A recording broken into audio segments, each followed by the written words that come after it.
the good stuff, right? Now, when I'm talking about the good stuff, I assume we are all on the same page about that. I'm talking about nurturing the habits of responsibility. I'm talking about happiness, optimism, the kinds of things that I think most of us would agree is the good stuff. And as I was thinking about this tonight, and I'm often trying to think of what story have I heard recently, or what is relevant to the topic that I'm going to be talking about.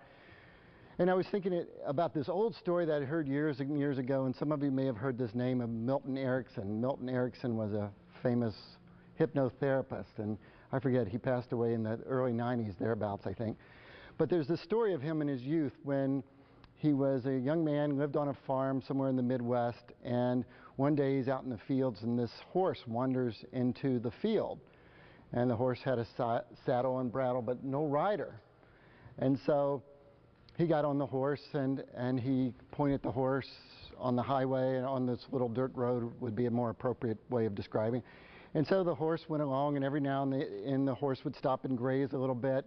And about 10 miles later, he pulls into this farm. And the farmer is going, you know, how in the world did you find your way here? And Milton said, and he was famous for this quote, he said, you know, the horse knew the way, all I had to do was keep him on the path. And so as we're talking about nurturing the good stuff, I kind of think of it in that way. You know, your kids know the way, all you really have to do is figure out how to keep them on the path. And so when we look at the literature, which I'm going to talk a little bit about tonight, is what does some of the research suggest about optimism and happiness and nurturing this good stuff.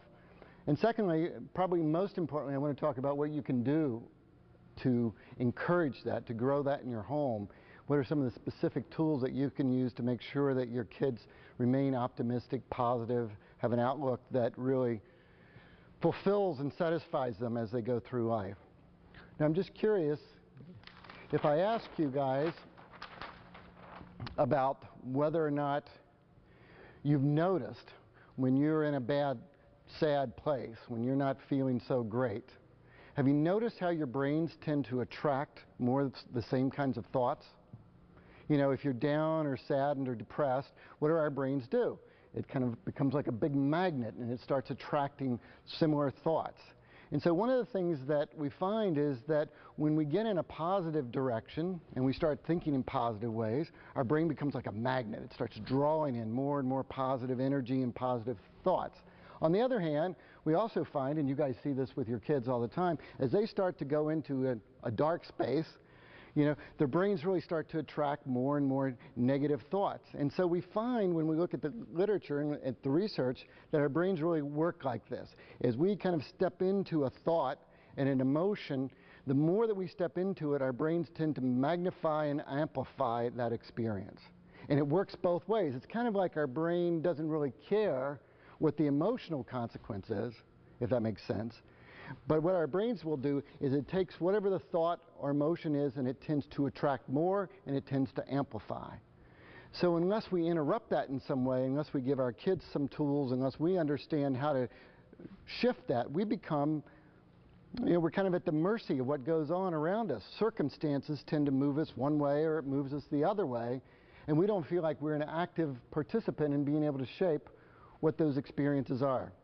So tonight, as we talk about what you can do as parents, I'd like to give you a very clear set of principles and some specific kinds of tools that help you to teach your kids that they have influence over that. They have influence over if the brain begins to have a thought or an emotion that's not a pleasant one and it begins to feel unpleasant, we don't have to live at the mercy of that particular thought and that emotion.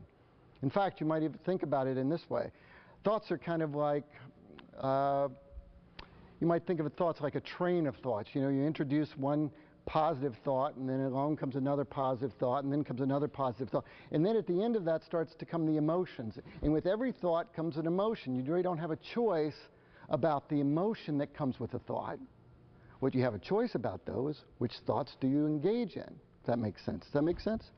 So if this is a train of thoughts, the caboose represents the emotions. Now, once you get to the caboose, you're done. You got no choice about what you're going to experience. It's kind of like drinking the poison. If you drink the poison of negative thoughts, The sickness that occurs afterwards, the yuck that occurs, you don't have any choice about that. What you have a choice about is how much poison you drink. Does that make sense? So what we've learned in terms of how the brain works is we've learned that we can have influence not so much on changing the emotion directly, but the thought that just created the emotion. Now, as parents, see, that's a remarkably powerful tool, because we often make the mistake when we see the emotion we don't want, we start trying to change the emotion, right? If it's a tantrum, or if it's sadness, or if it's upset, we're in there trying to fix the emotion, and that is virtually impossible to do. But what we can do is that we can begin to change the thinking that then moments later, and sometimes it's a few moments, sometimes it's several moments later, we change the thinking that then produces a different emotion. So over the course of this discussion, I want to give you guys some ideas about what you can do in terms of your behavior to shape that. And we'll talk a little bit about the kind of language and the kind of words and the kind of discussions you can have with your kids to help them begin to have more control, more influence over that.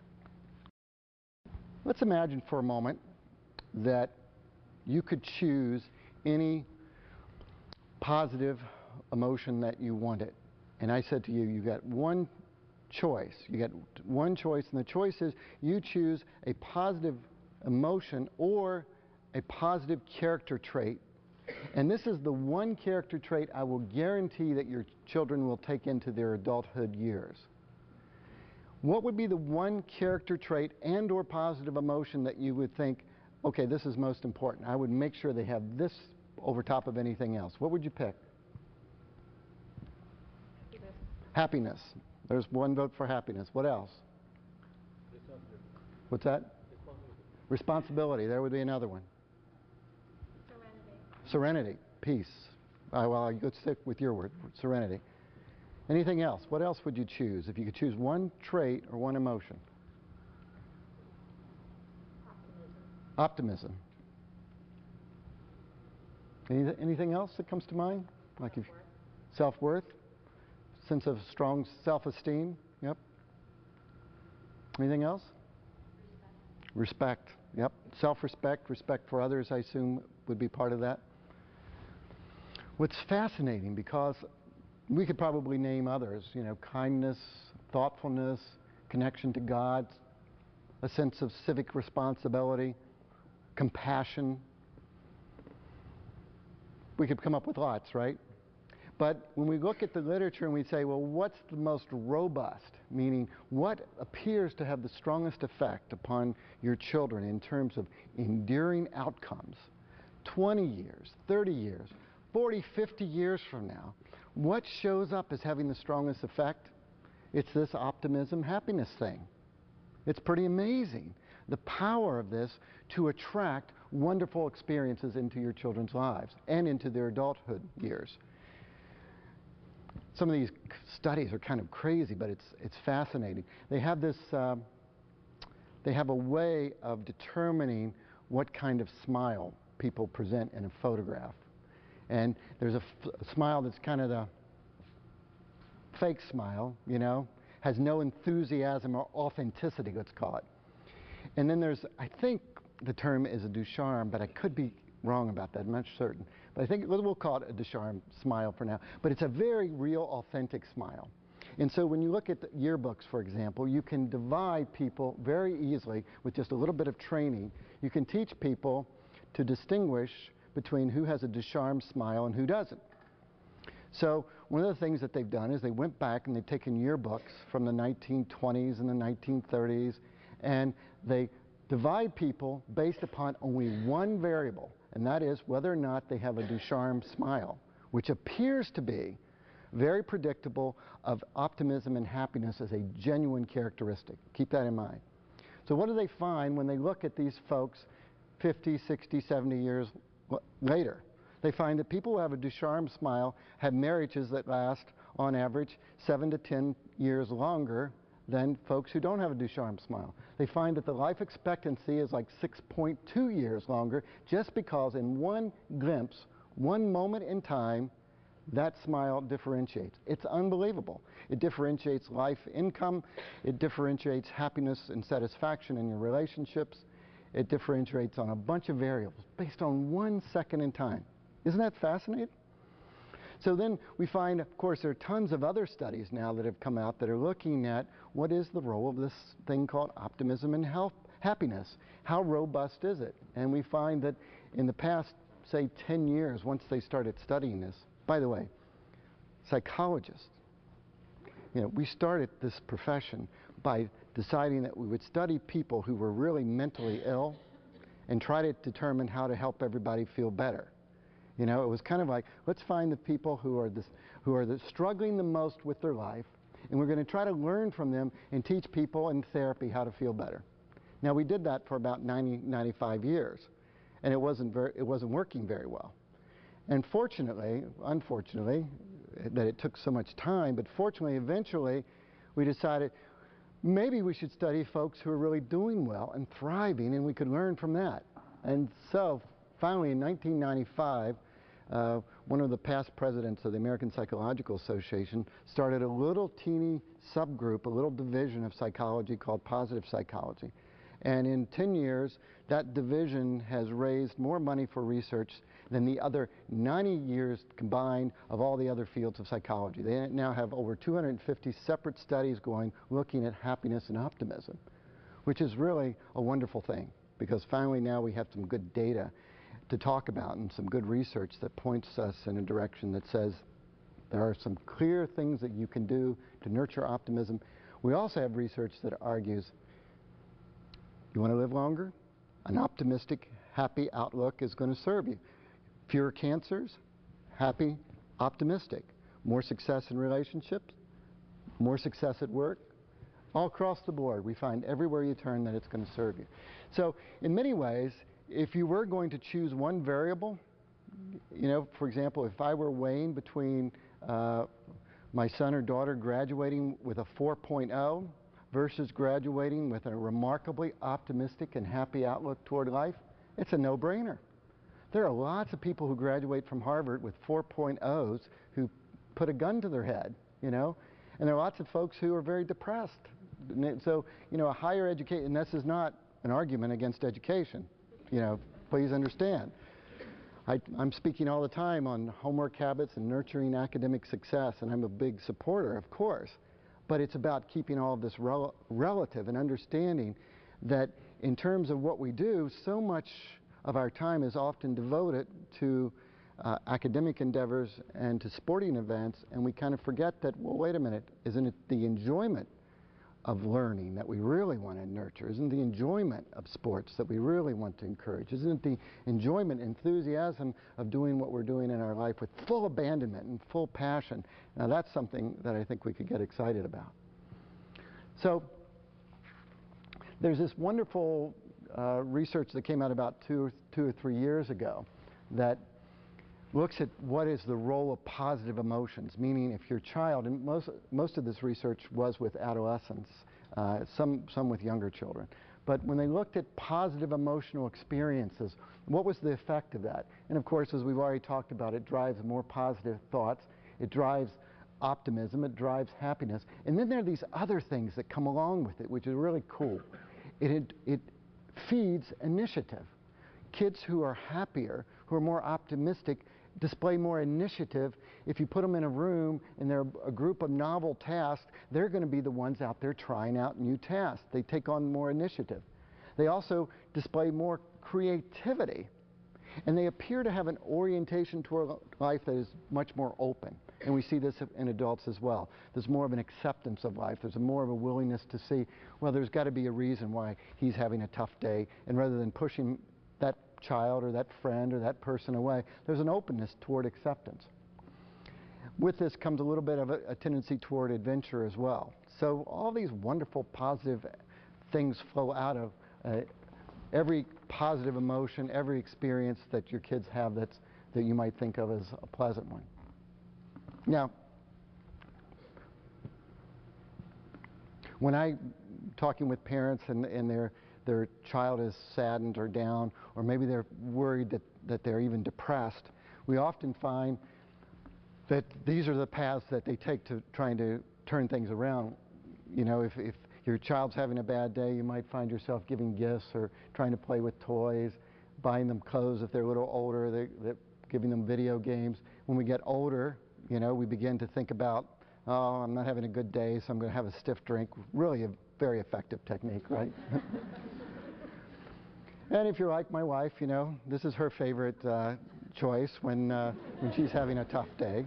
And, but there are all sorts of ways, massage. And there are these ways in which we try little moments to bring ourselves happiness and optimism, and yet we find none of that really has much sustaining, enduring effect. It can have a teeny effect, but the more we get hooked on some external event as a source of happiness, and this is a key point to really get for your kids, the more that you actually hook them on something external to be the source of happiness, the more you create that addiction. See, the more they become reliant upon an external source of the right events and right circumstances happening in order to have a decent day, in order to have a good day. It's funny. You guys might have seen I arrived here right in the nick of time, and I was saying to Laurie on my way in, everything that could have gone wrong between 5:30 and 7 o'clock absolutely went wrong, From like 2 accidents on the Northway to going, to my assistant, she says, you know where this school is at, it's right da-da-da-da. So I'm sitting over in the parking lot going, no, I don't know where the school is at. And frantically, Ian will find that he's got a voicemail on his cell phone going, where are you? So every little thing that went wrong could have gone wrong. And so there's a way where you can be in the middle of that, and if you buy into it, you just keep going down that path. Or if I'm going to come here and talk about optimism and happiness in particular, I got to make sure I don't get hooked by that stuff. Or otherwise, I'm going to show up being grumpy and angry and frustrated, and that's going to be conveyed to you in one form or the other. So we want to learn how to do this. We want to learn how to have this ability to feed ourselves internally rather than externally. And so this addiction that we have with consumerism and with gift giving and with entertaining kids with external sources of gratification that often don't require any creativity, it's a really dangerous path to head down. Because kids will eat it up in those early years. They just love it. They will eat it up. They'll more and more. They want more and more. They want more and more. And then you see, when they hit those pre-adolescent years, your checkbook just simply isn't deep enough, right? You can't buy enough toys. You can't buy enough gifts. They can't have enough video games. And like any addiction, the more they get into the addiction, it looks like the addiction feeds them, but it doesn't bring any satisfaction. It doesn't bring any happiness. So all of this is short-lived. We find that over and over and over again. The internal paths to happiness, optimism, satisfaction really involve something called flow. The research calls it flow. A fellow whose name I can't possibly pronounce, a Polish psychologist, his name's about this long, first researched this about 10 years ago, and now they've kind of coined it for a general term. When kids are engaged in flow, and when we are, as adults, are engaged in an activity where we're in flow, and we all have had these moments, we become engaged, we become very active in the process. We actually become lost, and we lose track of time. It's one of the most amazing things because it requires effort, but it feels effortless. Remember some of those activities? What that's like? And some of you guys have kids who really do that. They put forth effort and they get lost in it, and even though they're working hard, it doesn't feel like they're working hard.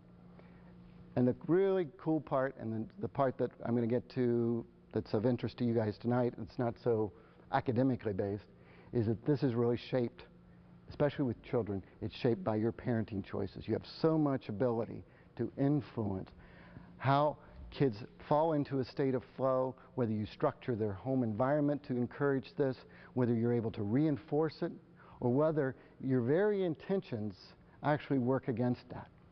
And so we're going to talk about that next. So all that makes sense so far? It's kind of intuitive, right? Nothing that's particularly surprising there. So one of the things that in my practice that I end up doing is I work with a lot of kids who are more extreme, have more extreme behavioral difficulties. And I also work with a lot of families with just common everyday sorts of struggles. Maybe it's morning routines, bedtime routines, but across the board,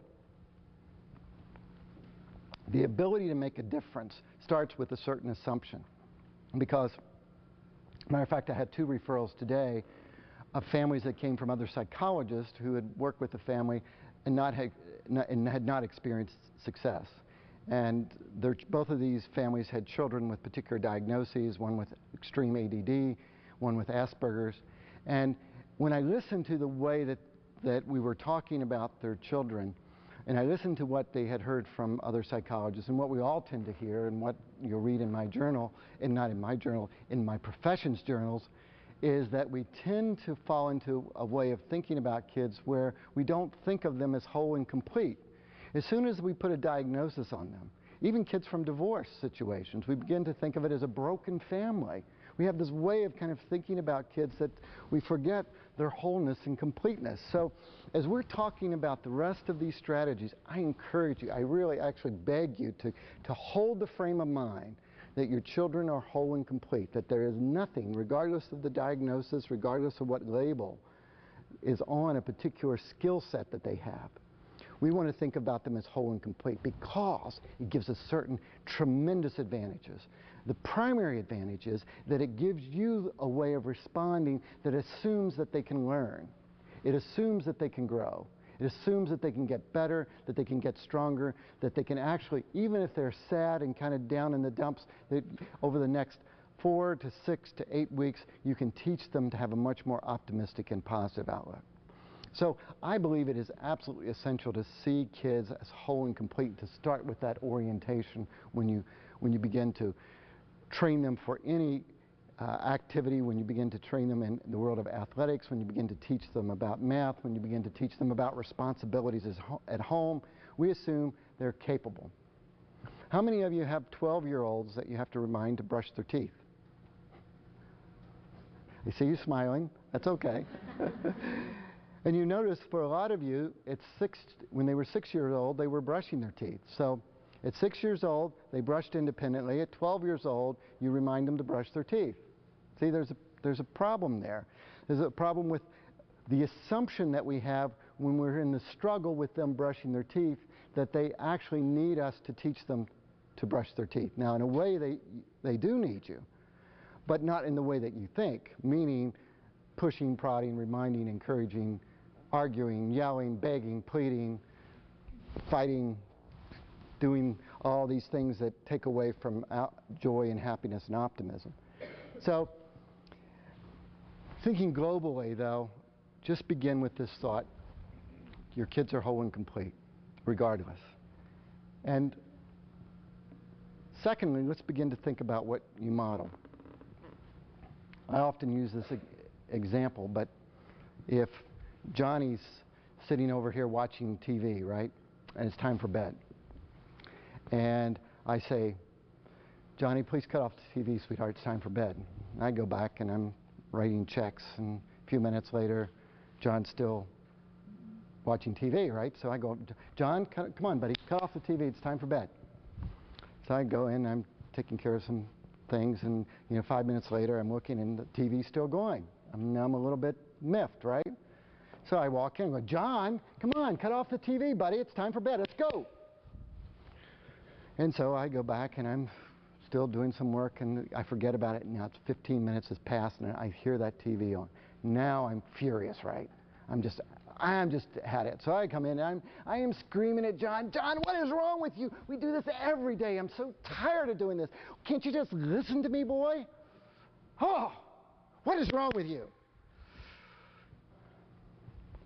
Now, the problem here is, none of you have done this, I know, but you may know some people who have engaged in this kind of behavior. And the difficulty here, see, is that I'm not getting what I want from John, right? I want John to listen. Agreed? So when I don't get what I want, what do?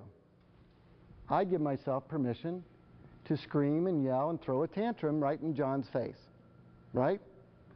Dad doesn't get what he wants, throws a tantrum. John doesn't get what he wants, what's he going to do? Throw a tantrum. You got to understand that in the world of parenting, all of those star charts, reinforcement schedules, positive reinforcement, all that stuff, you can just toss it out the window. If I'm going to behave and throw a tantrum to John when I don't get what I want, then I'm teaching John to do exactly the same thing when he doesn't get what he wants. And by the way, how often does John end up experiencing a day where he doesn't get what he wants?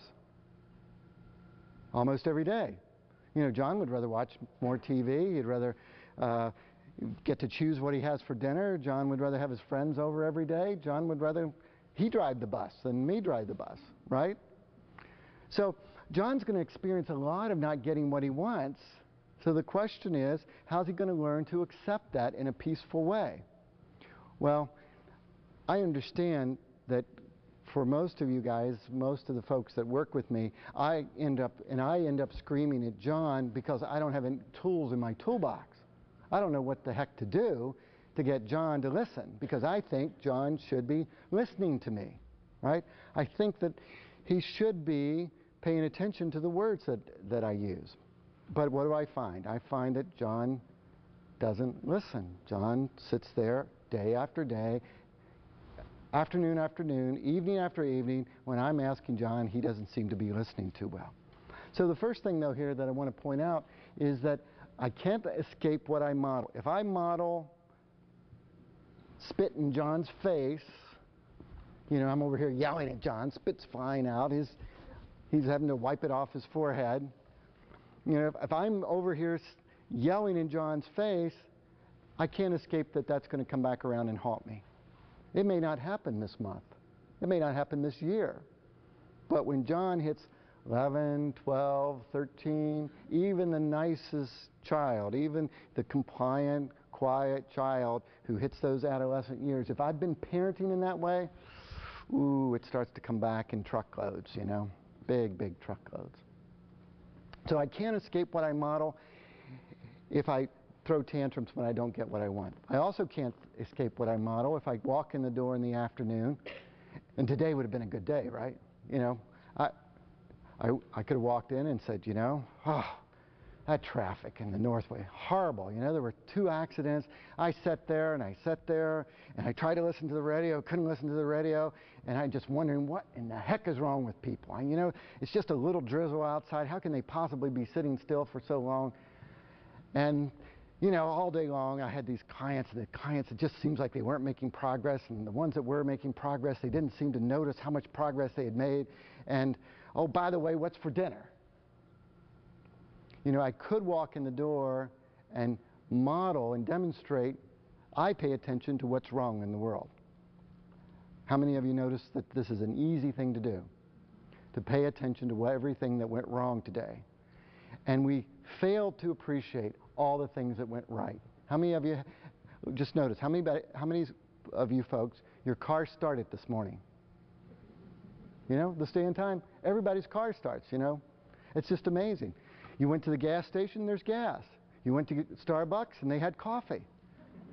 Better yet, you had enough money on your Starbucks card to pay for it, you know. And, you know, we get here and the lights are working and all the people behind the scene who got the chairs organized, and, you know, we could go on and on. Any one of you could name 1,000 things today that went perfectly your way. And it's easy for any one of you to be picking out 2 or 3 of those to sit around the dinner table and talk about those in front of your kids. You model then, out of a world that's a magnificent, amazing world where most things go right, what do? We pick out, we find the problem, pick out the problem, talk about the problem. And then what we end up doing is exactly what we talked about before. We take, out of all these moments, tick, tick, tick, you know, the day was going along, tick, tick, drama, bad moment, but then back to tick, tick, right? Now, out of all those moments of the day, I take that one moment and I keep replaying it and replaying it and replaying it. And in terms of what my kids hear, it's as if that's my day. This is it. And some of you guys may notice you have some drama king or drama queen in your home. She comes home, she got pushed in line, and that's all she can talk about all day, is how she got pushed in line. And it goes on and on and on and on, as if it was the most horrific event on the face of the planet. So the key thing here is to notice, what am I modeling? do I model that I pay attention to what's wrong, and then by continuing to talk about that, I make it big, much bigger than what it really is. It's one of the ways in which we find, of course, that kids who have parents who are depressed are more likely to have depression themselves. Does that surprise anybody? No, shouldn't have surprised us, right? And kids who have parents who are remarkably optimistic and happy, they tend to be optimistic and happy. We also find that kids who have parents who volunteer, they tend to volunteer. It's just amazing the effect of what you do as the model that is totally without any parenting block. You know, you don't have to, in many ways, I'm often saying if you're impeccable in what you model, you often don't need someone like me to show up, you know. Sometimes you do, because some kids seem to come out wired to be oppositional and difficult, you know. These strong-willed children, truly strong-willed oppositional kids, the pattern of opposition has been identified as early as 3 months of age. That at 3 months, when you try to give them what you think they want, they resist. Some of you probably remember this, right? That pattern that is identified at 3 months is predictive of the relationship between mother and child 10 years later. 3 months. So some things, you know, you can't influence. It comes out. But the question is, then what do you do with it once it's there? What do you model? The other thing that you want to remember in terms of the power of what you model is that, and we're going to talk about this at great length here in about a half hour, but if you tend to be focused on what's wrong, you could be sitting at the table, drinking your coffee, reading the paper, working on a work project, or you could be doing a number of things, and you could have 15 or 20 minutes of perfectly wonderful behavior with the kids all playing together, and then as soon as there's one little moment when they start to bicker, what do? You jump on them. Cut it out. I got a headache. I worked hard today. Didn't I ask you to be quiet? Throw my energy into what I don't want, and I'm showing them, what do? I show them by what I model that I ignore what I really value, allegedly value. That's what I say I value. I value you guys cooperating. And instead, when you're not cooperating, that's when I throw my energy there. So if I can't convince you, if you can't convince yourself, rather, to pay attention to this stuff first, then everything else is useless. It really is. It will work for a week or two. Sometimes it'll work for a month or so. But if I'm going to violate what it is I want my children to do, in other words, if I'm willing to say one thing and do another and expect them to do the thing I say, it's not going to work, right? We all know that. So I can only remind you over and over and over again, you can't escape what you model. And it just reminds me of a quick story. Over the last couple months, I've had come back into my practice 3 families that I'd worked with over the previous couple of years. And in all 3 of these situations, rather, the child that was the focus of treatment was a very difficult, challenging child. But in each of these situations, they came back in because things had deteriorated, either at school or at home.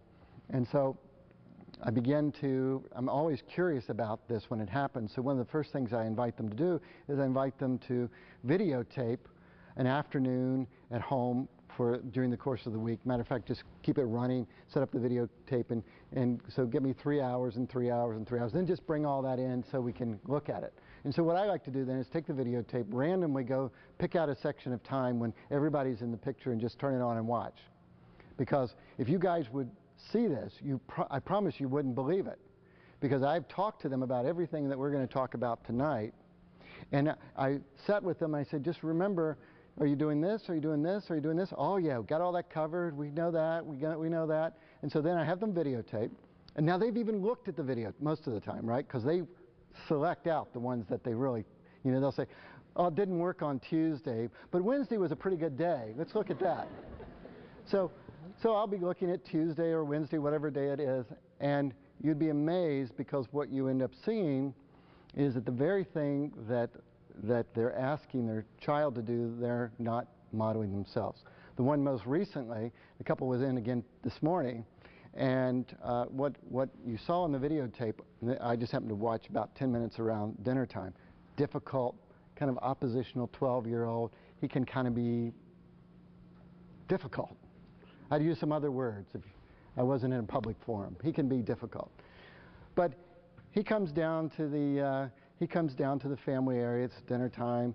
There's a relatively young infant, 14 months, 16 months, and so he picks her up and he's playing with her and loving her and doing all sorts of wonderful sibling stuff. They sit down at the table. The family's there, and so conversation sounds kind of normal. And he says, "Who's going to take me to basketball practice?" And so on the videotape, then there's Dad on the other side who gets this, Dad, who's stepdad, by the way, gets this look of intensity on his face, and then Mom, who is silent. And he goes, "So who's going to take me to basketball practice?" And again, Dad kind of looks down, and he's kind of covering up. Mom is still silent. She turns to the other daughter who's sitting there, an older daughter, and starts talking about something related to school. And so they continue to ignore him, and eventually he kind of stomps his hands down on the table and says, "Who's going to take me to basketball practice?" And so I stopped the camera and I said, "So what just happened?" And Mom was saying, "Well, I was angry and upset." As it turns out, it was a story about Dad, who was supposed to take him to basketball practice, but the boy asked absolutely appropriate question. He wasn't rude. He wasn't, it had been 15 minutes. I saw nothing that would warrant this. And so I asked him, I said, "What are you modeling then? You're modeling that it's okay to ignore someone who asked you an appropriate question. You have a look of stepdad who has this look of anger on his face, like he's ready to chew his head off for just an innocuous question."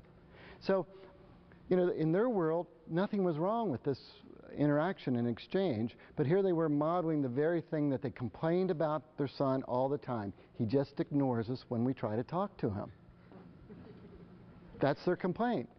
I just wish he would talk to me when I ask him a question. And there she is, doing it right in front of everybody. So it's amazing. This is the most powerful piece that's a starting point. It's something that you really can't teach as much as it is you enhance your awareness. What is it that you model when you walk in the door? And remember, 3 ways. It's what do I talk about and demonstrate that I pay attention to? What do I give my energy and pay attention to? And do I model the very behavior that I don't want my child to offer to me, which is I get angry and frustrated when the world doesn't give me what I want. Much more peaceful way to be in the world is to be able to accept when the world doesn't give me what I want. Now, of course, you guys may be asking, how am I going to get John to cut off the TV over here, right? Remember, he hasn't cut off the TV yet, which we're going to talk about in a second. But first, I got to make sure that I stay in a place where I can stand peacefully as I parent John and teach him. And we're going to talk about how we do that. All that makes sense so far? Yep, good. What's that? On paper, right, yes. And, that's the challenge here of most of this. One of the greatest compliments that parents give me is they say, I feel like I come to your presentations and it all is something I know already, but I hear it in a different way. And that's what I really hope happens here. There's really nothing new, in the world. It's all the same old stuff in certain ways, but it is about how do I apply it? How do I bring that into reality in a way where you can actually make a difference? One of the things that seems like an odd conclusion, and it's actually a very simple conclusion, is that we think that when we protect kids from consequences, therefore the upset that comes with the consequence, that we might in some way be nurturing their happiness and life success, right? So if they've made a mistake in some way, let's say It's 6:15, you're sitting at breakfast. John pulls out his spelling and says, "Oh, I forgot. I was supposed to do this for class today." You jump on the cell phone, you make a few calls, you're going to be late for work, you sit down, you clear the table, you start drilling John, drilling John, drilling John. You drive him to school late, he shows up and he gets a 98 on his spelling test. He comes home, "Mom, I got my 98 on the spelling test." And he's all smiles.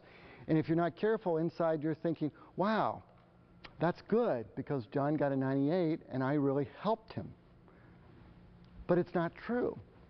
Because see, what's happening here is that John is learning about a false reality. If you guys forget to do a project, you get up tomorrow morning, does anybody clear the table, call the boss for you, make an excuse, and take you to work late? Does that ever happen? It doesn't happen for me. So the key thing here is that kids learn to be equipped for the reality of adulthood when you prepare them with the same rules of reality as a child. The rules of reality don't change. When your kids were first learning to walk, first getting their legs about them, you know, they went over and they tested the wall. You know, a couple times. They ran into the wall, they hit the wall, and they would bump into the wall, and the wall was always standing there perfectly solid. Sometimes they got a bruise, sometimes they may got a cut. The wall never budged and said, "You know, I know you don't really quite understand the rules yet, so I'm going to slide a little bit for you. I'm going to be a little soft on you because you're just a little baby." See, the wall never gave. And so the wall was very, very clear. This is a rule.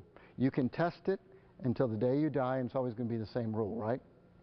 So you notice, if we come out here tomorrow and the bell goes off and the alarm goes off and we see all the kids going down the hallway, we'll see all of them understand this law. We don't see them testing the wall, do we?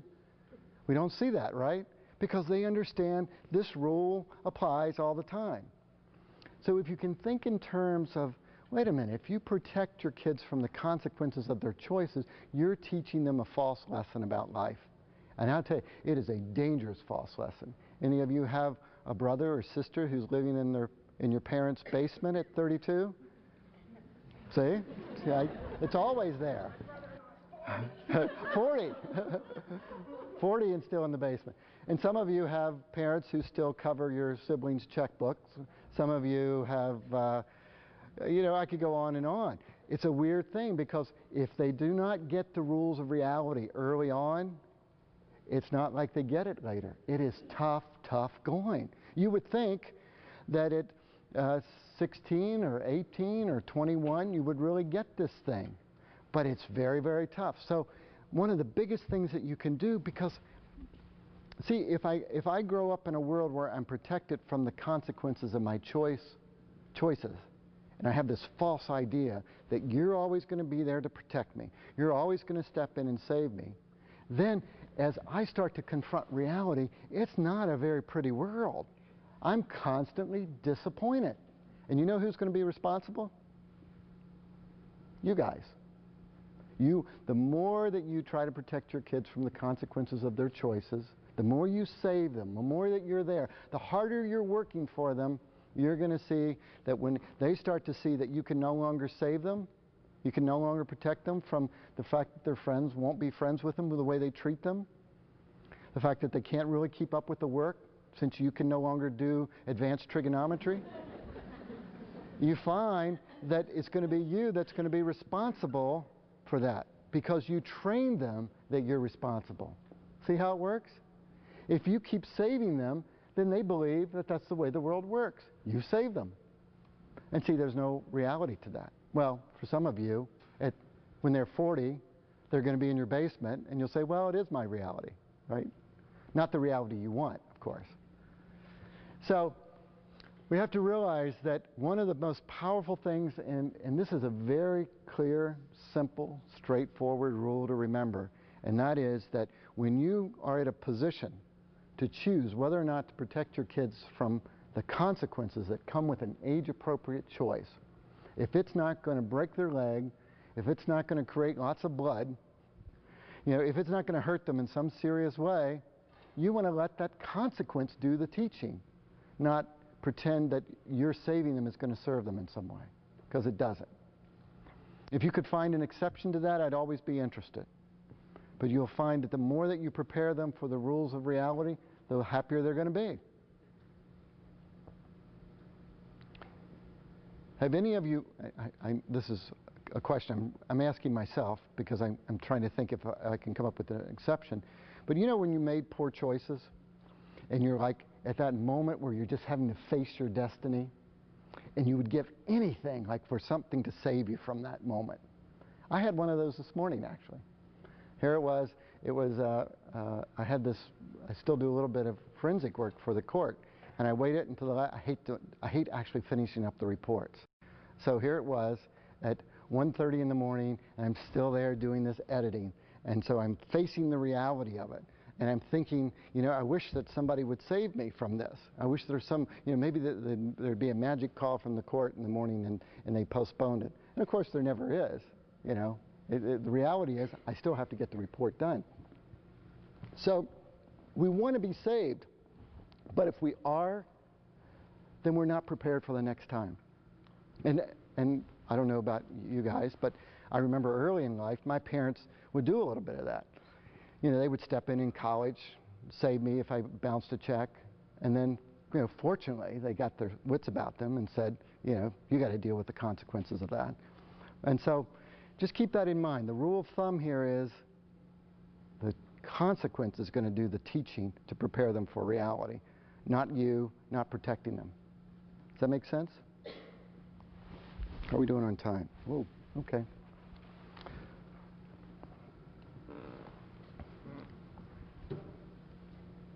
Let's imagine John sitting here, and I'm now on my 5th time trying to get him to cut off the TV, right? So I'm over here spewing inside. I'm just furious at John because in my brain I have this idea that John should cut off the TV when I ask him to. How many of you would share that belief? Your kids should listen, right? So I have the idea that John should listen. But now I want you to pay close attention because it's really important, because this is not only a lesson for me, it's a lesson that I teach John about how reality works. So if in my head I think John should listen, but you guys know the secret, does John listen? Does John listen to me? Right. So what's reality? Reality is John's a not listening John, right? Fantasy world is here. John should listen. Now notice the conflict that's getting ready to occur. The fantasy is John should listen, but here's reality sitting right here. Now, the more that I hold on to the fantasy, as I go over and now I confront reality, you see, I'm really going to start to look like an idiot, right? John's going to think, Dad must not be getting it. You know, every day, he's like screaming at me and I don't listen. He keeps talking like I should listen, you know? So the secret here is that if I hold a belief or thought that's in opposition to reality, I'm going to lose it. I'm going to look like I'm out of control. I'm going to look like I'm psychotic. I'm going to be spitting in John's face again. You know, I'm going to be over here screaming at John because I think he should listen when John clearly doesn't listen. By the way, this is not an endorsement of John's behavior. I do want to teach John to listen. That's what I'm all about. But I don't have control over John. That's been proven day after day after day. You notice they start proving that to you about this tall. You don't have control. Now, if I believe that I should have control when I don't, now I'm going to be in trouble. So here I am with John. If I hold on to this fantasy world, I'm going to look like an idiot. So what's the secret? The secret is to say, what's reality? John doesn't listen. Okay? Really sit with that for a moment. You guys think about your kids who are difficult, and you go, John doesn't listen. In fact, John shouldn't listen to me. How do I know John shouldn't listen? Because he doesn't. You know, if I'm going to love reality, I got to be like, John shouldn't listen because this is the kind of kid he is. Now, if I can be in that place and you can sit here and you can listen to this or learn about where your skills lie, now it's not a question of John should listen. It's how do I teach John to listen, right? I'm not engaged in some fight with reality that after day after day after day of John not listening, that he should listen. Instead, I join with reality and go, John shouldn't listen to me because he hasn't learned to listen. So now I'm in harmony with reality, and I can start to use some of the tools that are in my toolbox. So my suggestion to you guys is, anytime, this is going to sound bizarre, and your comment's going to be even more salient as I say this, but my suggestion is, when you're face to face with the not listening John in your home, when you're face to face, say yes to John inside. Say yes. Say, yes, John's here to teach me how to become a better parent. John's here showing up for a teaching moment. Now, how am I going to teach John in this moment? That's really what I want to do, because I want to teach John that it's in his interest to respond to what I'm going to ask him to do. See, it's in my interest if John cuts off the TV when I ask him to, right? Does John care about my interest? Apparently not, right? John doesn't care whether I'm upset or not. So what we want to do is teach John that it's going to be in his interest to cut off the TV. And so one of the key ways of doing that, and it's going to keep driving you back to either this discussion or to getting more tools in your parenting toolbox. It's going to force you to go to terrificparenting.com and read some of the articles there. You know, it's going to force you in some way to say, how do I teach John? Because if I walk up to John and I'm going, yes, of course, a not listening John. I don't have a listening John. I have a not listening John. So what do I do to teach? That's a whole different orientation than me using my screaming, yelling, getting into a battle with John because he doesn't listen. Does that make sense? Does it make sense? Yeah? Good. So I've got to get in harmony with what is in order to be able to go into the toolbox to get something that's really going to work. Remember, reality, not listening, fantasy, this equals pain.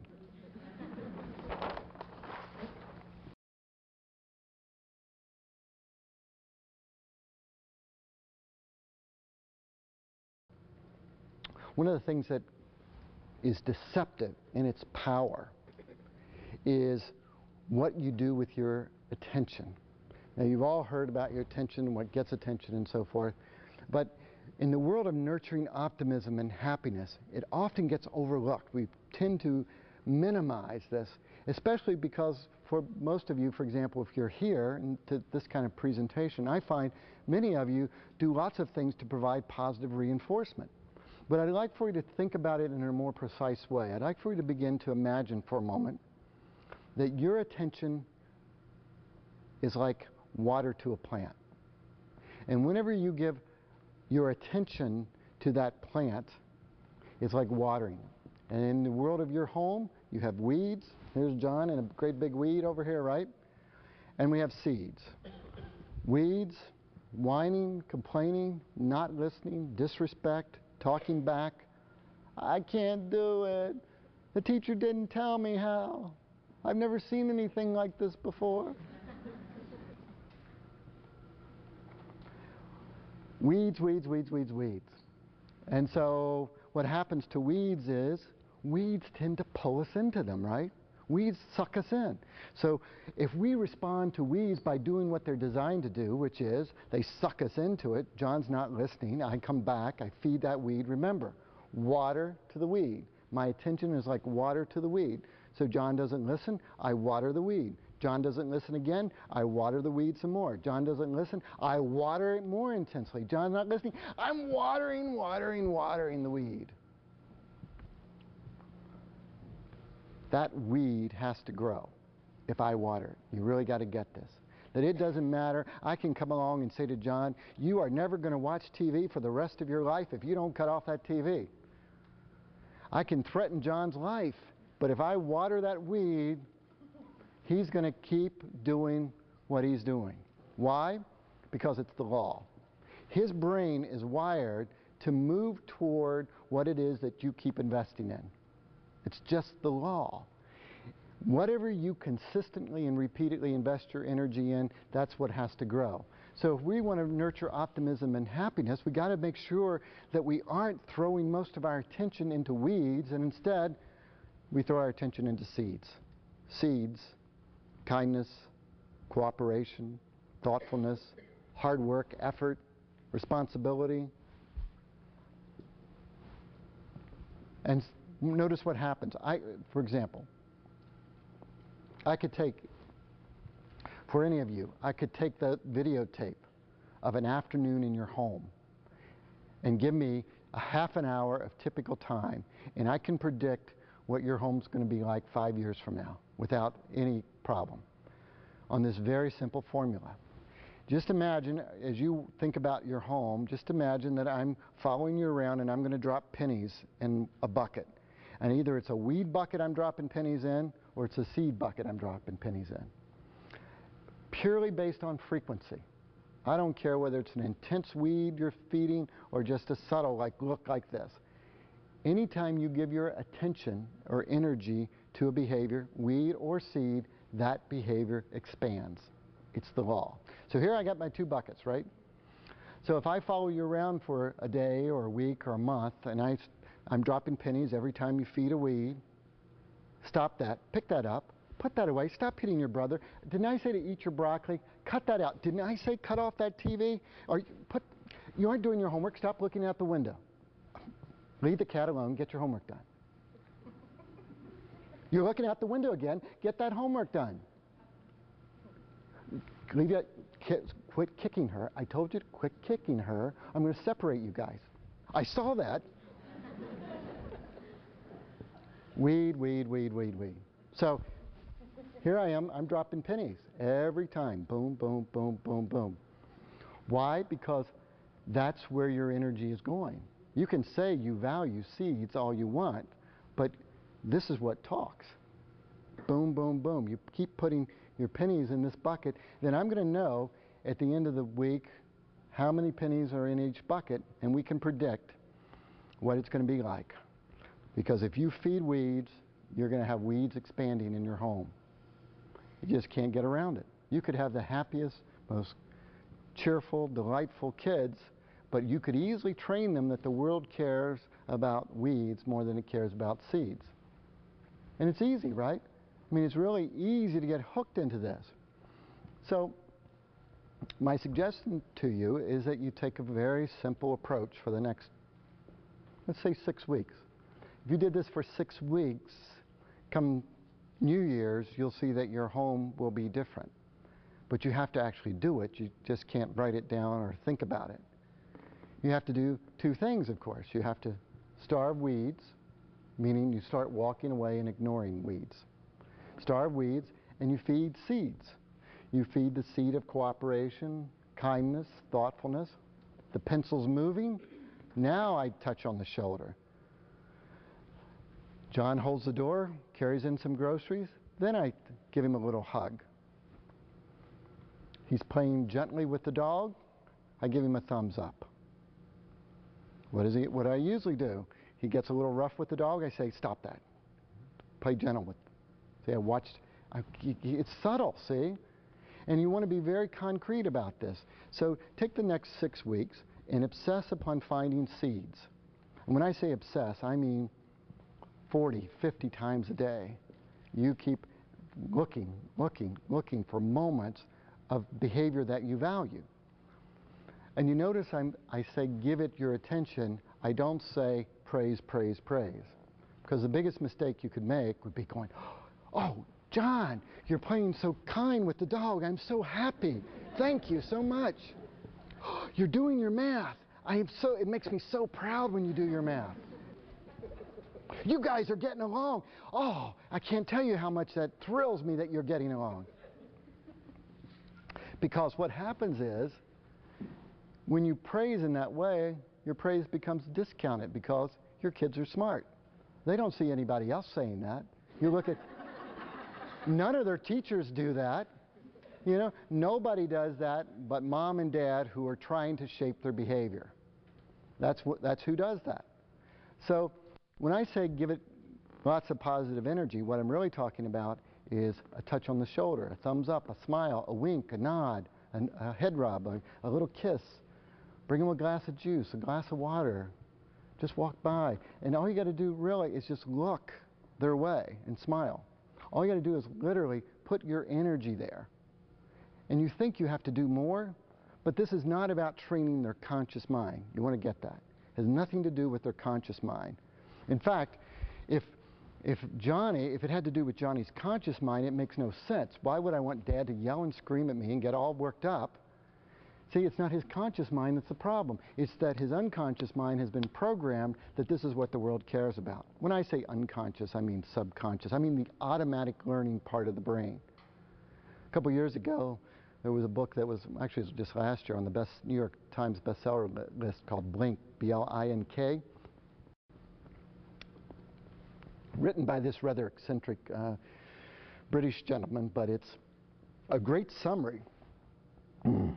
It's a great summary of the research that reflects how powerful the influence is on our unconscious mind. In fact, most of our decisions and most of our behavior, it's influenced and made by choices that are out of our conscious awareness.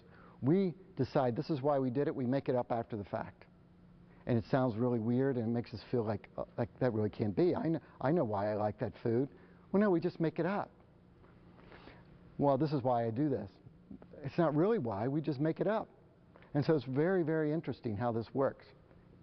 Point being, all you're doing here is you're taking advantage of the fact that your children's brains are wired to be most concerned about what you give your attention and energy to on a repeated and consistent basis. So if repeatedly and consistently you've been feeding weeds, what we want to do is simply walk away, walk away, walk away, ignore, ignore, ignore, ignore the weeds, and obsess upon feeding seeds. If you walk your talk and you model what it is that you want, you make sure that you don't fight and resist reality, so you can stay in a place where you're saying yes to reality. And now you can begin to walk away. And by the way, we're still going to talk about John cutting off the TV in a minute. We're going to walk away from the whining, the complaining, the disrespect, the bickering, all the things that we put in the category of weeds. We're going to walk away from that. What do we do with most kids who whine? If you've got a son or daughter who whines and they say, I don't want to. You go, stop whining. And they go, what whining? And you go, that whining. I'm not whining. Yes, you're whining. No, I'm not. Yes, you are. Right? We end up feeding, feeding, feeding. Likewise, your blossoming early adolescent child who's been an angel one day suddenly turns and goes, shut up, Mom. And you go, what did you say? And they say, I said, shut up. You aren't going to talk to me that way. Shut up, Mom. I said you aren't going to talk to me that way. What are you going to do about it? Right? Feed, feed, feed, feed the weed. If any of you notice that if this is the response, if a weed shows up that will influence me that much, who owns my emotional state? Who owns me emotionally? Do I own me, or does that word own me now? Kids are smart, man. They get this stuff. They really get, boy, if I use that word, I could turn Dad's day into a really lousy day just instantly. And so you got to be really clear. Who do you want to own you emotionally and psychologically? If you want to be clear about this, you got to be clear about what's a weed. What's a weed is a weed. It's always a weed.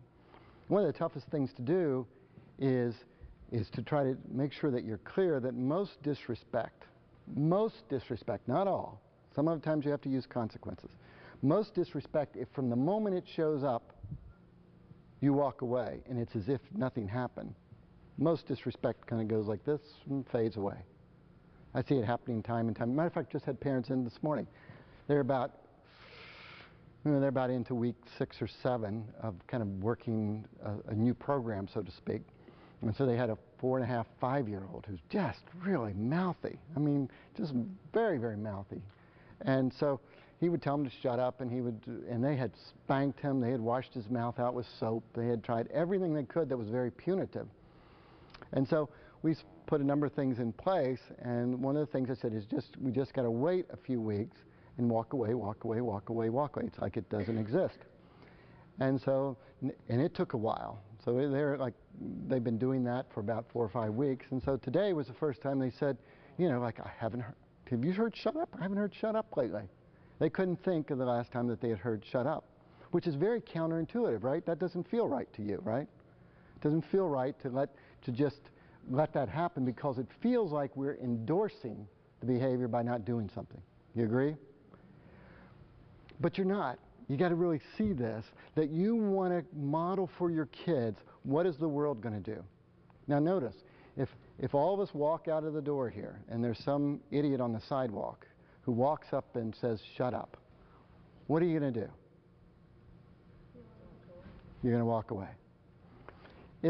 If you're dealing with somebody, you know, you're at the mall, just think of all the situations you can imagine where somebody is disrespectful to you. Do you really try to change their behavior? I mean, you might, but it's not going to really be too wise. The more that you model reality, you'll find that things get easier and easier and easier. Now, disrespect could get to a point, and I'll be honest with you, there are times on occasion when we do implement consequences with disrespect if it continues. And it's relatively easy to do. But for the most part, you just want to stick to this very, very simple rule. Weeds, you ignore. Seeds, you feed, feed, seeds. Because part of what happens, see, with this little boy is you have to trust that he's so wired in to the fact that he wants that attention from mom and dad. He wants to be fed, that if they keep walking away, walking away, walking away, and meanwhile they're feeding seeds for his sister, and when he turns his behavior around, he gets his behavior fed, his brain starts to get it. They always get it. They start to understand that this is what is valued, and that behavior begins to expand. If you've been feeding a weed consistently and repeatedly, and you come here tonight, and then you say, okay, I'm going to start walking away from those weeds. Do you think that's going to be a happy weed? Unhappy weed, because see, the weed over here has found what the weed believes is the rule of life. That this behavior means the world cares about it. When you suddenly don't care about that behavior, weeds usually get worse before they get better. You really got to understand that. When you start doing what's right, usually things will get worse before they get better. Now it gets worse like this, meaning 2, 3, 4 days, maybe 5 days, and then it very quickly drops off. But if the weed gets worse, the biggest mistake would be the weed escalates, and then you turn around and say, okay, that's enough. I tried to ignore that, but I can't ignore that anymore. Because what they learn to do is they learn to escalate their behavior. And some of the most problematic, challenging behaviors occur when parents have read a book, or they unfortunately come to a seminar like this, and they start to ignore things, and they ignore for a while, and behavior escalates, and now they start to feed it. Because what they've done is they've created a new threshold point. So let's imagine the tantrum went on for 5, 6, 7 minutes. Another set of parents in my office today. They had to bring in their 3.5, 4-year-old son with them today. And so he'd woken up early, and so they were there, kind of apologetic, saying, you know, normally he would be napping, but we had to bring him in. And he was kind of grumpy. So he was into everything. And anything they would say no to, of course, he would do. They'd say, now don't play with this here. Where would he do? He'd go right over and play with it there. And so I was kind of using that as an opportunity to show them, rather than redirecting, because you notice with redirection, what happens? Redirection, I keep giving my energy to the weed, to the weed, to the weed, to the weed. And so if you find yourself redirecting a lot, all you're doing is feeding the weed, and you're becoming responsible for the behavior change rather than your kids are. So anyway, with this little boy, what would happen is he would start to beat on the table or have a toy he would throw, and so they would say, no, you can't throw it. And so I said, well, rather than doing that, take the toy away when he throws it. So he'd throw the toy, they'd take it away. Well, then he'd start to throw a little tantrum. Well, it went on for about 45 seconds, and then give him the toy back, and he'd play for a little bit. So this happened several times. And then a fourth or fifth time, I forget what it was, but something that she took away. And then the tantrum went on for about, I don't know, 3 or 4 minutes. Finally, Dad's sitting right there, and he says, you know, it's giving me a headache. Just give it to him. I got to go to work. I can't listen to this anymore. So he reaches over and gives it to him. Now that's sitting in my office after saying, you know, this is really what you need to do, and he can't even wait it out 5 minutes. And he feeds the weed by giving him the toy and giving him a little lecture.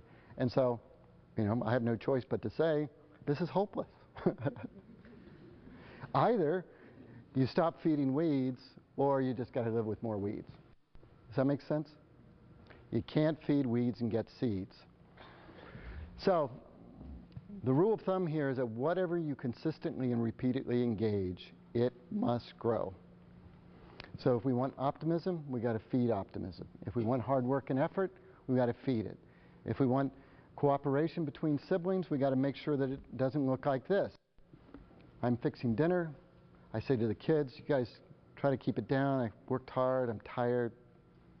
I'd really appreciate a few minutes. I'm fixing dinner. 5 minutes, 7 minutes, 8 minutes, and 22 seconds go by. Quiet cooperation. Then I hear rumble starting up. Rumble starts, and why couldn't they just listen? So now I hear them bickering. So what do? I come over here and I say, golly, guys, please cut it out. I ask you to just be quiet today. I've got a headache. I'm really not up for this. I'm going to separate you if you don't play cooperative. If you don't get along, I'm just done with this. I'm not going to put up with it. Go back to the kitchen. Start cooking again. 4 minutes, 6 minutes, 9 minutes and 12 seconds go by. The rumble starts again. Oh, I can't believe it. I come in, I'm screaming. I asked you guys not to play like that. Weed, weed, weed, weed, right? So what did I do? I ignored seeds, right? First time, 8 minutes, 22 seconds. Second time, 9 minutes and 12 seconds. All that seed time that I could have went in there, smiled, touched on the shoulder, give them a thumbs up, fed the seed. Instead, I wait to catch the weed.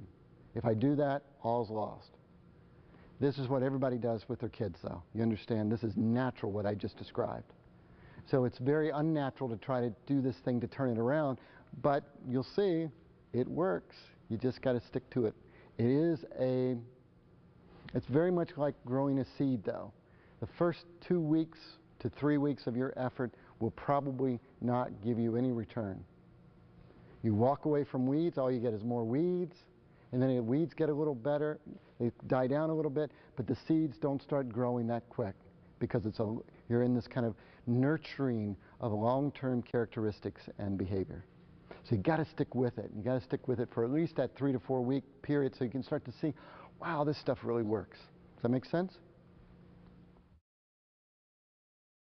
One of the biggest mistakes that we make in terms of what goes on in the academic arena and what goes on in our homes is that we tend to be a society that's very focused on outcomes.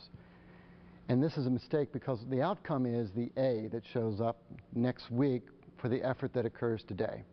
If I want to nurture a strong sense of self-esteem and make sure that if the learning is occurring and you see your son, your daughter is kind of engaged and they're loving their reading, they're loving their learning, they're engaged in that process. And if I ignore that while the learning is occurring, and I wait until the outcome of the learning shows up, meaning 3 days later the test comes back and there's the A.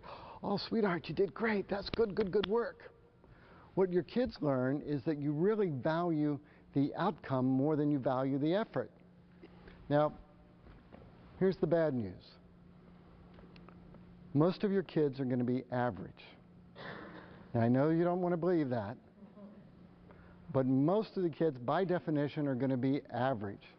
Now, what does that mean? That means when they're taking trigonometry, it's going to be tough. But they're going to have best friends who go through trigonometry and walk into class and ace every test like this. If you teach them that you value the outcome over their effort, then how are they going to feel good when they start putting in lots of effort and can't get the same outcome? I mean, this is a competitive school district. You guys understand that, right? Very competitive. And so as your kids start to get older and things get tougher, part of what happens is that they're putting in effort and it doesn't always produce an A. They may not always produce a B. They may put in lots of effort to get a C. Now, if they've been wired over the first grade, third grade, fifth grade, eighth grade, ninth, 10th, 11th grade, if you've been valuing the outcome, the A, you've been celebrating just the A, see, they have wired their esteem around the outcome and not the effort that produces it. Now, let's imagine your son or daughter really has an average IQ, and they work really hard to get their B to B minus to C. And all along, though, they were wired to be embracing the A. Elementary or those early middle school years, everybody celebrated. Okay, they got $1 for every A. All these ways that we reward the outcome. Well, see, what happens is my self-esteem gets wired around that. And then if I can't get an A, I start to feel bad, even though I may have worked my butt off to get that B minus. Does that make sense? So the trick is, you can avoid all of that by celebrating effort. And you can celebrate it in two ways. Very, very simple ways. One is when you watch sporting events, when you watch things on TV, when you go to a game, you come here and watch a game and you're with your kids, really pay attention to effort. When you go to the practice, pay attention to effort. Talk about effort. You know, a couple years ago, it was it the last Summer Olympics? Where the fellow from Kenya was a swimmer. Did any of you see that? There was the whole stadium, the swimming stadium was filled with everybody's, you know, the crowd's filled, and so they've run all the trials, and then the last trial is this Kenyan, I think it was Kenyan, I forget, one of the African nations, and the only competitor in this last trial had dropped out, so it was only one person in the race. He had trained on a swimming pool that was literally 30 feet long, and here he was in a 50-meter swimming pool it is, 150 feet, I think, right? 50-meter, which is 5 times longer than anything that he's trained in. So the clock, you know, the clock goes off, and nobody's paying attention to this guy swimming, nobody at all. And so he's there swimming away, and they've got him on the screen, and he gets about halfway through this trial event, and he is dying. I mean, he is just, you can just see it. And so eventually, people kind of catch on, the audience catches on, they start standing, they give him this standing applause to finish the race. And of course, he was nowhere close to making it to the next round. But it was a very powerful, moving experience. It's a kind of thing where if you were there with your child, you would get to say, you know, why are people applauding that? What is it they're paying? This guy is nowhere close to winning. What is it we're all so excited about? And me even telling the story gives me chill bumps. It's just really cool. Because it was such a moment of honoring the effort that went into this for this guy. So those are the ways that when you pay attention to that and talk to your kids, you say, we really value effort. The other, of course, is by what you pay attention to. That you make sure that it's the studying for the exam that you're really interested in, not so much the results of the exam. If your kids are doing everything they can do, and they walk in with a C+, and you know that they did their best, what's not to celebrate, right? How, could you possibly want them to feel bad doing their best and getting a C? I can't imagine it. Again, because most of us, here's the bell curve, most of us are average. It's the reality of it all. So this is one of those pieces that it's so important that if you pay attention to effort, you give them a tool that is always within their control. See the magic of this?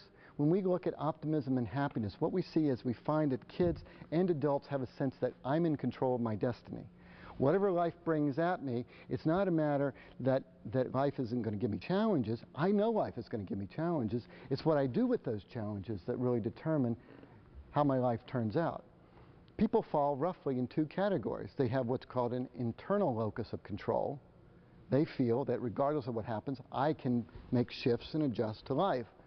And then folks have an external locus of control, which means that I really view myself as kind of whatever way the wind blows, I'm a victim of that. Unfortunately, you see many more people fall into the category of viewing life as an externally controlled event.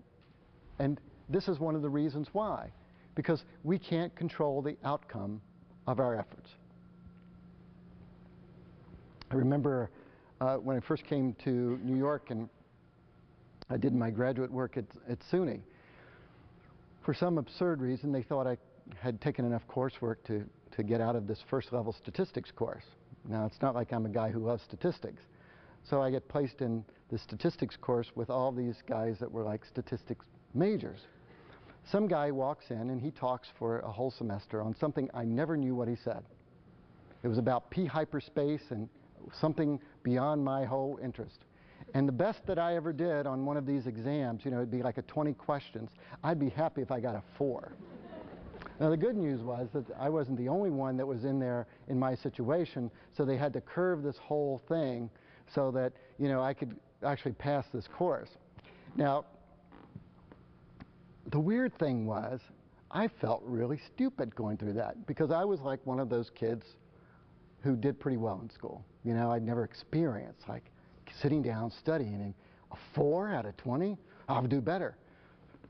I still don't know what p-hyperspace means. I had no clue. Anybody here know what p-hyperspace means? I don't know. But anyway, it was one of those great experiences because I had been wired so much and had been fortunate to get that outcome in a very positive way. But it was one of those experiences that really helped me get clear, like, this doesn't make any sense. I'm working hard. I'm a reasonably bright guy. He's just talking a foreign language to me. From the day I walked in, it was a foreign language. But it was amazing how I felt in response to working hard and getting a poor result.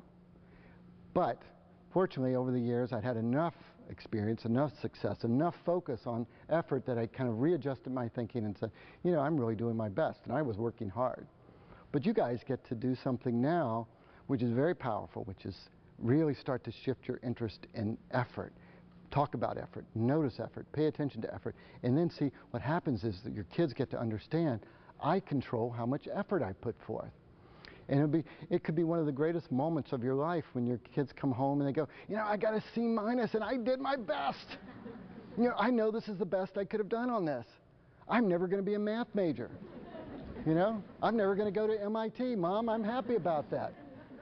Chances are they'll pursue some other career, but they can really feel good about doing their best. And that is just a tremendous gift because we know that that will nurture that sense that I'm in control. And when I feel in control, I have a much more positive outlook, a much greater sense of optimism and happiness. So I'm looking at my time, and I'm just about up, and I just want to summarize for you guys kind of what we've talked about here. You guys might have some questions. I'm going to stay after and answer some questions for you. But I just want to remind you, you can't escape what you model, no matter what. Nobody can help you out of that. So if I model what I don't want, I can't get what I do want, right? Makes great sense. I got to make sure that if I'm dealing with a situation I don't want, I want to be able to find a way where I'm not in fantasy world. I've got to stay in reality. I've got to be able to say yes to what is happening in order to pull out my parental toolbox and say, what am I going to do about this? If I can say yes, now I can begin to remember, how do I feed seeds and starve weeds? Unfortunately, since this isn't a behavior management discussion, I don't end up having much time to talk about consequences, but we still have John sitting over here watching TV, right? So one of the things that I would add to this is that in the world of reality, you notice that talk is cheap, right? Some of you have neighbors, some of you have relatives, some of you have noticed for yourself that sometimes you use words and your words don't equate to action. Nobody really values words. Well, politics, we value words. I should be careful, shouldn't I? So, but words are really what we find we devalue with time. We value action. So when it comes to influencing John's behavior, and when you begin to think of all the ways that you might want to shape John's behavior, I want to make sure that I notice my words don't work. I've tried it, I've yelled, I screamed, I do all that. When I model getting upset to Johnny, that all it does is teach him to get upset. So what's the logical thing to do here? If I don't have control of John, what do I have control over? The TV. What else do I have control of that John cares about? What else do I have control of? Well, let me ask the question differently. Can you think of anything I don't control that John cares about? Anything? What's that? We control everything. I control everything, because he's not going to get to his friends unless Dad goes, okay. This is really another piece of magic here, because if you really get that rather than trying to control John, I'm going to teach him about controlling the world that surrounds him. See, now I'm in reality. Reality is that nobody can control you or I, right? But boy, they sure can control just about everything around us, right? My parents went to sell a piece of property. They live in Virginia, and they have a piece of property up here, and they went to sell it. And we went to close, and New York State has a form that they have to fill out, that they have to take, the new buyer has to take to the registrar's office and show that they paid their New York State taxes in advance of actually the transaction occurring. In other words, before they get the money, they have to pay the taxes on it. Can you imagine such a thing? I can't imagine it. But it just goes to show they can control everything that surrounds us, just about. The world, lots of things that surround us are controlled when they can't control me, but they can control just about everything I care about, right? If I speed, they could take away my license. If I go out and speed again without a license, they could take away my car and put me in jail. They still can't control the words that come out of my mouth, though. I could still say ugly words to them while I'm sitting there, right? They could put duct tape, but I could still think the ugly words if I wanted to think them. Reality is, in John's world, what you want to do is you want to teach him you control everything he cares about. But that's not what, it's only important because you want to be able to teach John, sweetheart, here's the deal. When I ask you to cut off the TV, I'll give you a couple minutes to cut off the TV. If you don't, I'm going to cut off the TV. But here's what's really important to understand. If I cut off the TV, it's going to stay off for the next 24 hours. Now, if you happen to get the idea that you're going to cut it back on, which some of you may have a John who's going to do that, if you happen to get that idea, sweetheart, it's okay with me. Go ahead and cut it back on, because then when I come in to cut it off, I'm going to take the cable box and it's going to be gone for the next 3 days. But it's your choice. See, that's the way I teach John. I don't teach John by trying to force him to behave in a certain way. As a matter of fact, I'm eager for John to go in and cut on that TV. You know, I'm like waiting for this teaching moment to happen. I just can't wait for John to get it. Because when you fully own the fact that you control their world, and you let go of the idea that you have to make them happy, keep him happy, that he's not supposed to be upset or angry with you, just let go of that idea that your kids can't hold a grudge against you for a few days, then you're free. Now you're free to make good choices about what's going to teach John. John, John lied to you about where that $20 bill went, and he's supposed to play in the soccer game this afternoon, and you find that it's stuffed in his pocket, and he lied to you. It's the championship game. He's the star player. Sorry, John. I'm not going to get invested in John's drama. See, the right thing's going to be the right thing. It's going to be the right thing. Doesn't matter. Got to get really clear. It would be the wrong thing to tell John, well, you still get to play in the soccer championship game, and I'm going to take away TV tomorrow. Big deal, right? We got to make sure that John learns from the consequences of his choices, and the more that you understand that immediate choices equal immediate consequences. Immediate choices, immediate consequences. That again, it's back to the rules of reality. That the places that we have very clear understanding is we don't see, none of us are going to bump into the wall, hopefully, walking out tonight, because we understand that rule. And anywhere that choice and consequence are tightly tied together, learning becomes very rapid. How many times can you ask a toddler, don't touch that, it's hot. Stay away, it's hot. How many times could you say that? Hundreds, right? How many times do they need to touch it? Once. Choice, consequence, see, tied tightly together. Ow! The learning is automatic.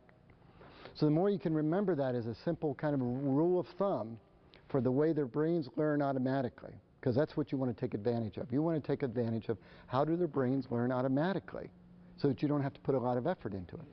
And tying together choice and consequence is one of the most powerful ways to do it. So now we got John. He cuts on the TV. After I cut it off, I walk in.